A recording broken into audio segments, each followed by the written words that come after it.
For today's maintenance video guys is small inverter maintenance. So as you can see no, akong gipadaplin ng ang machine so para makahimo ko sinsya sa mga nangagi kay sa gawas na sa mga shop.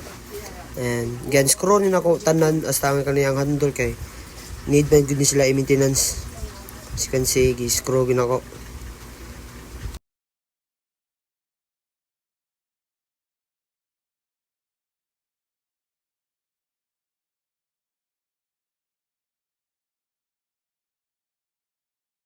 So after na ko pag-unscrew to no kay arinas ako sa wires niya.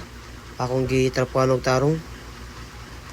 Makita ninyo sa video nga ako yung gitarong limpyo and pagkauman na ni kay sa sakit niya kay na may luag-luag so gi-screw na ko tight.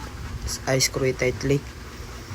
And kahuman na ni kay ako na dining gikuanan. Giablihan ang kaniyang kuan. As you can see, giablihan ako. So mao niyang internal part sa kuano small inverter. So pasensya kay guys nangigig tawag. So kanya akong gibuhat kani kay gitrapuhan ako yang kwan murag top coat sa internal parts. And as you can see no, gitrapuhan gyud ako tarong.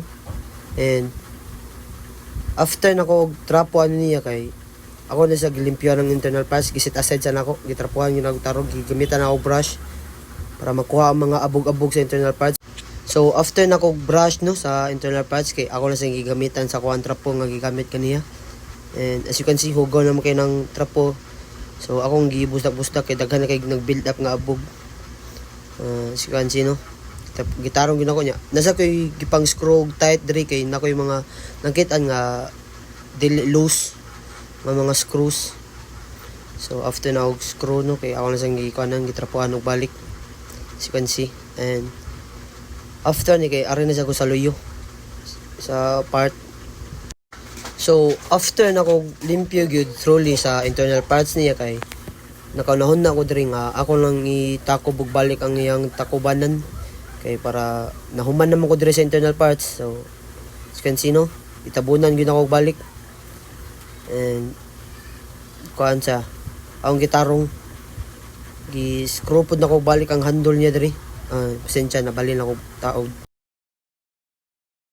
So after nako pagbutang og balik sa takob no, so ako din gitaod og balik ang handles niya diri.